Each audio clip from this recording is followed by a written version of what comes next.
Delhi CM Kejriwal వ్యక్తిగత కార్యదర్శితో పాటు ఆప్తో సంబంధం ఉన్న ఇతర వ్యక్తుల నివాసాలు కార్యాలయాల్లో ఎన్ఫోర్స్మెంట్ డైరెక్టరేట్ సోదాలు చేపట్టింది.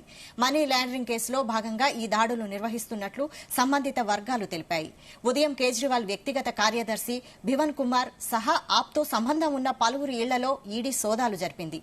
ఢిల్లీలోని సుమారు 10 ప్రాంతాల్లో ఈ సోదాలు నిర్వహిస్తున్నట్లు ఈడీ అధికారులు చెప్పారు. సీఎం వ్యక్తిగత కార్యదర్శి వైభవ్ కుమార్, ఢిల్లీ జలబోర్డు మాజీ సభ్యుడు సెలబ్ కుమార్, ఆప్ రాజ్యసభ ఎంపీ, జాతీయ కోశాధికారి ఎన్డీ గుప్తా కార్యాలయంతో పాటు మరికొందరు నివాసాలు కార్యాలయాల్లో ఈడీ సోదాలు చేపట్టింది.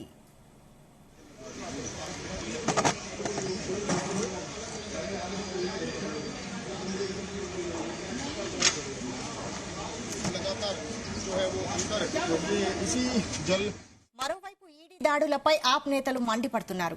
గత 2 ఏళ్లుగా ఆప్ నేతలను ఈడీ వేధింపులకు గురి చేస్తోందంటున్నారు.